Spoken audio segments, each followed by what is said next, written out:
In this video, I'm going to teach you how to change startup apps on Windows 11. It's a very easy process, so make sure to follow along. In this video, I'm going to give you easy to follow instructions on how to properly manage all of the startup apps on a Windows 11 PC. So there are two main ways to do this. For the first one, click on the Windows icon and access the settings of your PC. So go into the settings, you can search for settings or click an icon if you have it available on the Start menu. When you access the settings for your PC, choose the Apps category as you can see here. Now you will see plenty of options, and the one that you have to select is Startup.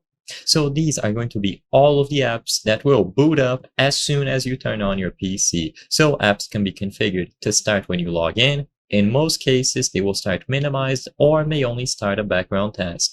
So usually Windows will try to measure the impact. So as you can see on some of these applications, it will say no impact, not measured, and depending if it is a heavy application to load, it is going to say a lot of impact, and so on.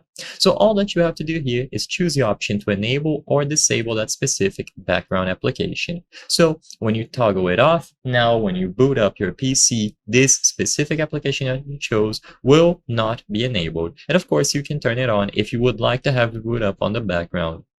Now, after this is done, you are good to go.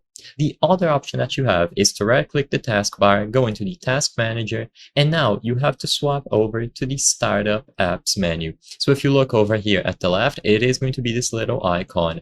So when you go to Startup Apps, once again, you can see a detailed view of all the applications. Essentially, it is the same thing, but you might be able to find extras in here in the Task Manager. When you find anything that you would like to disable, right-click it, choose the option to disable, and you are good to go.